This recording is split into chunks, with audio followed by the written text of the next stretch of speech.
Personally, I think beauty is self-love.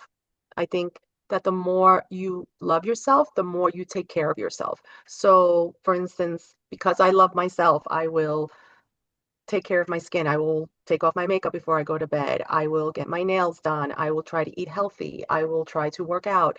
And all those things that I do will make me feel better. And by feeling better, I think that radiates beauty. If you feel good about the way you look and you're doing all the things to take care of yourself, I think that that's beautiful.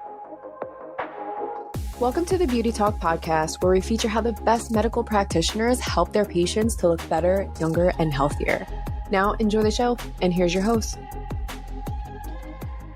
Daniel Gao here. I'm the host of Beauty Talk. We feature the top medical practitioners in health and beauty, both inside and out.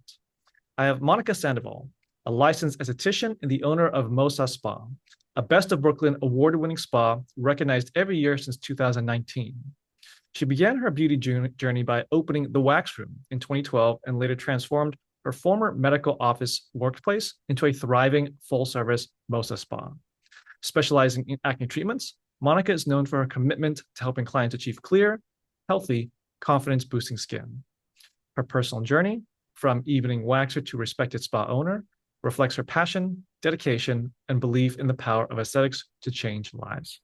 So Monika, welcome and glad to have you here. Hi, Daniel. Thank you so much for having me.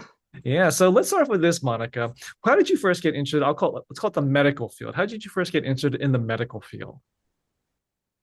So prior to becoming an esthetician, I was a medical biller and office manager to a pediatric office. So I have always worked in the medical field.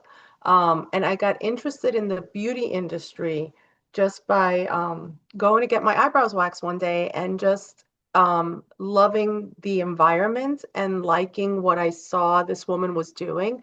And I said, I think I would like doing this, and then I started going to school. I became a waxer first, and then um, I loved it so much. I went back to school, became an esthetician, and it kind of all started from there. Okay. And with your practice, why did you end up deciding to start your own practice? I mean, why not just work for another place?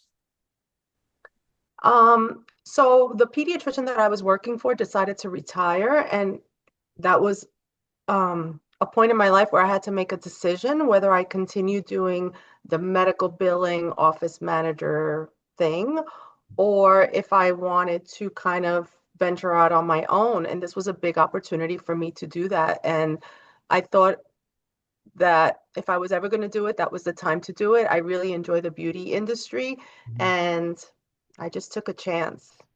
Well, it sounds like it paid off. It's been a while now that you've had the business. So Yes, it has been. okay. So now in your introduction, you mentioned that acne treatment is something that you specialize in. Now, I want to get a little bit more of the backstory.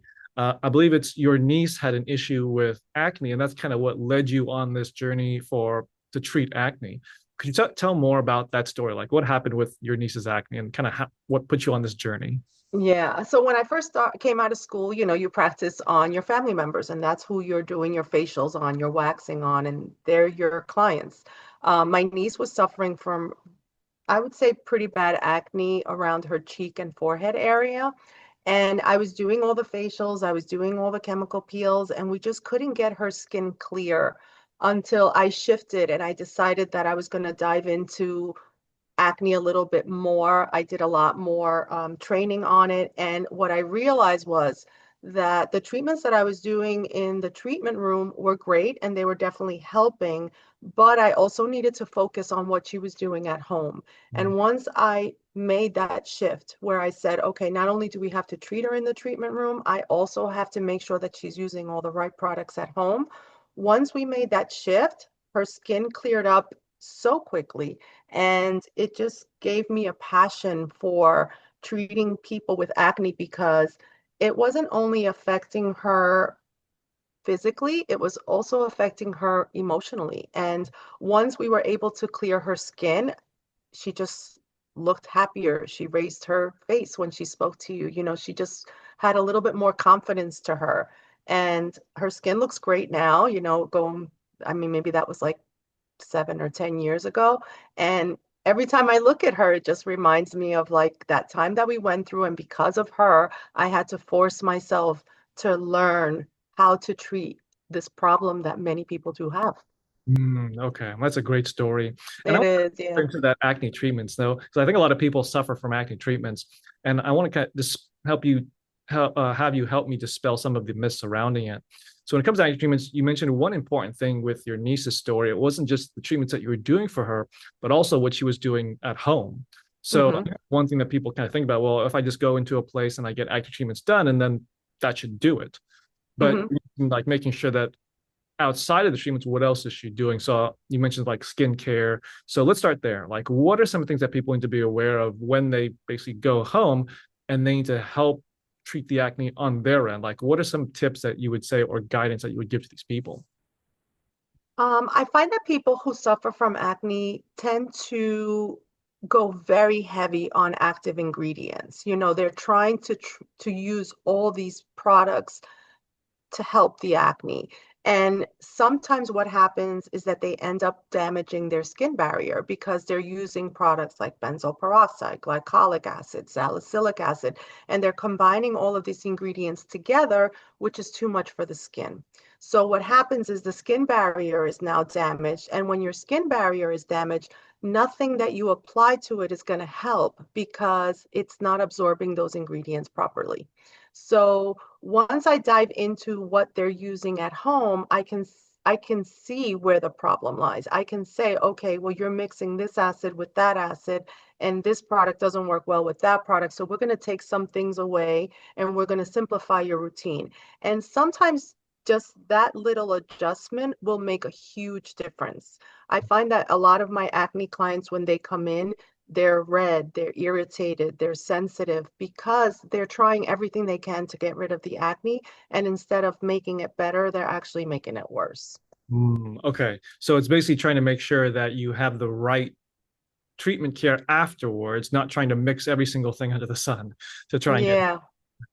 Okay, so that's great to know. Now, I want to talk about hydration because I think this is one thing that kind of shocked me when I learned about acne treatments is that, especially like when I was younger and I had acne, I'm like, oh, I had these treatments that were creams or like liquids, and I was trying to dry out the skin because I'm like, oh, it's a pimple, like there's pus or whatever, the oil in it. So if I dry it out, I'll get rid of it. But then I Hmm. thought that actually that's not the right way of doing it. You should actually hydrate your skin. Could you talk a little bit more about that? So a lot of acne treatments, a lot of those products that are geared towards acne, do dry out the skin. And when you dry out the skin, it causes this flakiness. And if you were to look at your skin under a microscope, those small little flakes will get into your pores and exacerbate the acne. So you want to keep the skin hydrated because hydrated skin is healthy skin.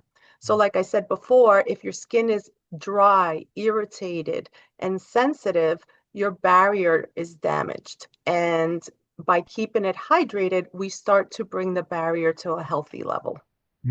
Okay. So making sure it's hydrated is important. You don't want to dry it out. You don't want to dry it out. And a lot of people who have oily skin suffer from acne. And because they have oily skin and they maybe don't like that feeling of having oily skin, they're using drying products to dry out the oil. And it kind of is a circle that keeps going and going and going. You're trying to control the oil, but by doing that, you're dehydrating the skin, and now the problem becomes worse.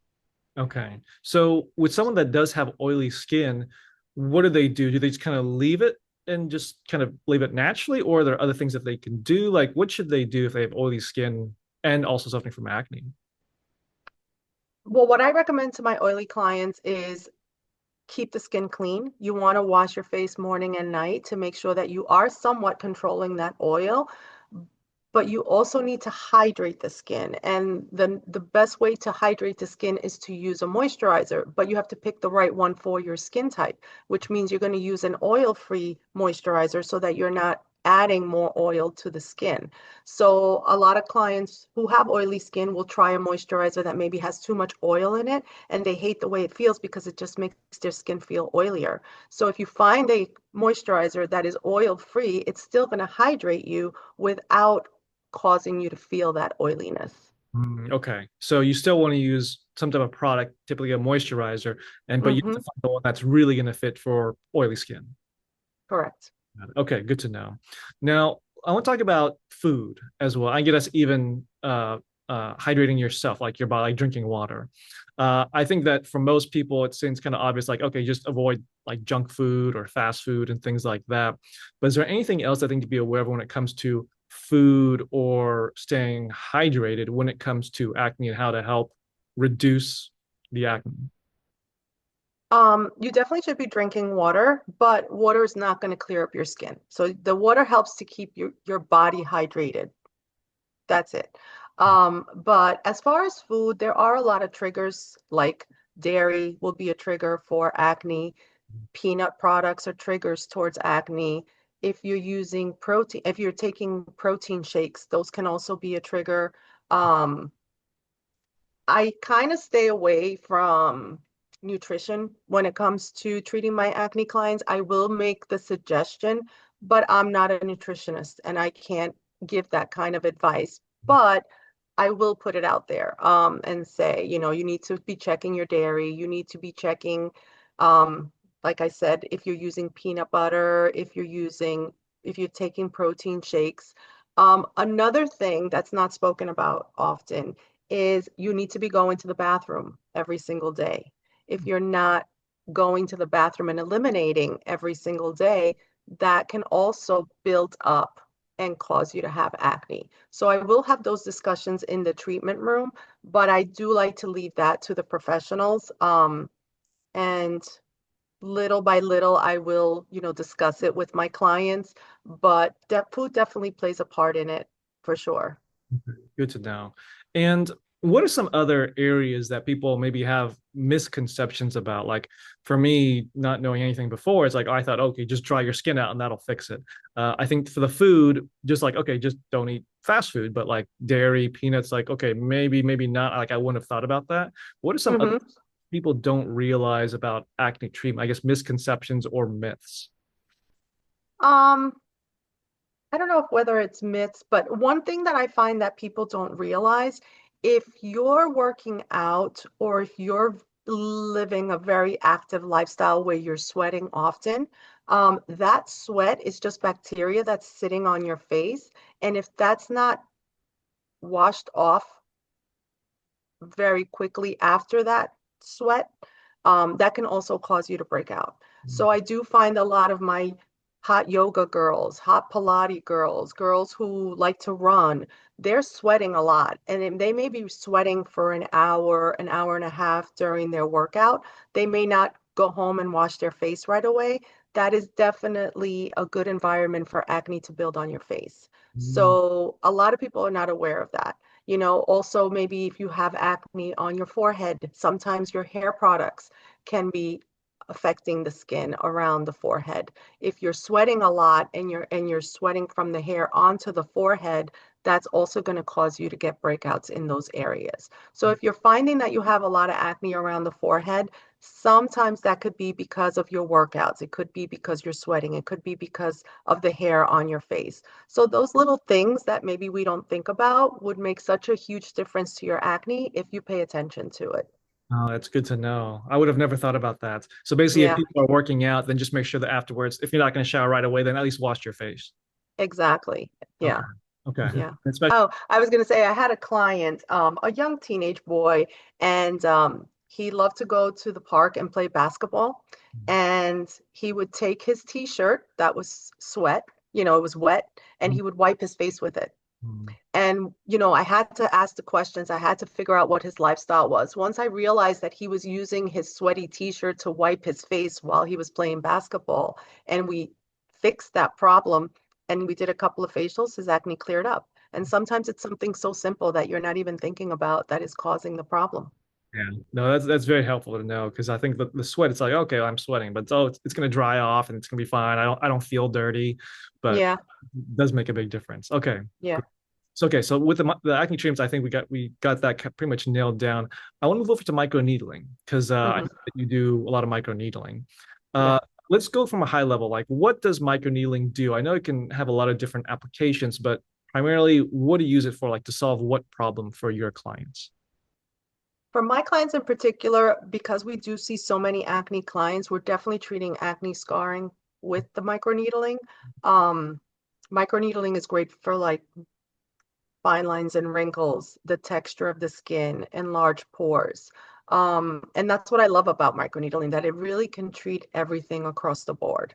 So what it does is that it causes an injury and it forces the skin to heal itself. So in that process, it's healing your scars, it's healing your pigmentation, it's here healing your textured skin. And that's why it's my go-to treatment because it just solves everything. Okay. So you use it primarily for acne scars then. Correct. Okay. So, and this is kind of thing that I've been wondering about. Like when you're doing microneedling, you're basically causing the injury so that it heals back better than before, so that the acne scars over time disappear. So, if someone is suffering from acne and they have acne scars, uh, is it basically is it like a two-step process? You want to clear up all their acne first, and after the acne clears up, then you go and tackle the acne scars, or can you do the treatment on the acne scars as they already have acne? You can do the microneedling on the skin while they have acne, but I don't like to go that route. I like to treat the acne first because we're getting the acne scars because of the acne. If you're not controlling the acne, I may be able to treat the acne scars you have now, but then if you continue to have the acne, you're going to develop new acne scars and it's just going to go an ongoing circle. Mm. So what I like to do is I like to treat the acne. And once we're at a good place, and I say a good place because there is no cure for acne, we can control it. We can, try to prevent as much as we can. If I feel that my client is at a good place where now she's not having these, crazy breakouts, then I can move them on to microneedling. So yes, you can do microneedling on acne, but I like to make sure that we're controlling the acne first, and then we can focus on the acne scars. Okay. And for the acne scars with microneedling, can you get rid of it completely, or is it more just trying to have it fade out a little bit? I think there's a couple of factors that'll determine whether they'll go away completely. Number one, the age of the client is important. The younger the client is, the better the result we'll get. How long have they had the acne scarring? If this is acne scarring that you've had for 10 years, that's going to be a lot more difficult to get rid of than someone who just developed those acne scars within a year or two. Um, when it comes to the depth of the acne scars, that also plays a factor. If you have like boxcar acne scarring, that may be a little more difficult to treat than someone who has a very superficial acne scar. So Mm, there's never like a definitive, okay, we're going to get rid of it 100%. It'll definitely improve, but there's a lot of other factors that play into it. okay. What about skin tone? Does tone really make a difference as far as being able to get rid of the scars completely, or doesn't not really play a role? Thankfully, with microneedling, the skin tone or the Fitzpatrick is not going to affect the treatment, and we can do it on any skin type. So it when you talk about skin tone, it if you're a very fair skinned person, chances are the pigmentation and the color that the acne has caused is more on the reddish side. But for someone who is on a darker skin type, then your skin's going to be a little bit browner. It's going to be a little bit um, darker than it would be on a light skin. But thankfully, with microneedling, we can treat everyone of any skin tone. Okay. And I want to go to talk about the different ages because I think when most people think about acne, it's teenage years and like that's when you suffer from the acne, and then you get in your 20s and then largely it goes away. But in your experience, have you seen that it's been a pretty wide spectrum of ages, or is it really like a lot of teenagers that suffer from acne? I do have a lot of teenage clients, my son's included, but I am finding that a lot of adults are having acne, and it's not uncommon, actually. Um, there's a big percentage of adults who develop acne in their 20s and 30s, maybe even 40s. Mhm. Okay. And when the older ones, 20s, 30s, 40s, um, what is it about the acne that comes up? Because I'm sure for them, they're like, oh, like I went through this when I was in a teenager. Like, why am I now getting it when I'm older? Like, what do you find to be kind of the common reasons? Like, is it having to do with just the things you mentioned, like they're sweating a lot and they're just not wiping it off, or is it the food, or is it like what is it about it that they develop acne kind of later on in life? I think a lot of it can be hormonal. A lot of my female clients do have hormonal issues. Some of them may suffer with PCOS. When you have a hormonal condition, it can affect your skin and it could bring on some acne. When I do my consultation with my clients, I try to find out, okay, when did this start occurring? Like, when did you see acne become a problem in your life? And more often than not, it happens when people are in college. And I don't know what the correlation is. I'd like to think that it could be a number of things, stress, because I think when you start going to college, you're very stressed with the amount of work. And I think diet plays a big part. If you go away to college, you're not eating the same foods that you were eating while you were at home. And I think a combination of the diet and the stress is also playing a big part in the acne. Okay. So stress is one thing, changes in hormones is another thing. So if people get acne as they're older, it's not that uncommon. It happens. So they just need to find the right help for it. Yes. Got it. Now that kind of leads me to my next question, Monica, is that let's say someone is looking for help with their acne and they're trying to find a provider that can really help them, guide them, and knows what they're doing. What advice would you give to that person as they're doing their search to find that right provider? Um, Number one, I would say definitely licensing. Make sure that they're a licensed professional. And you can look that up in your state very easily.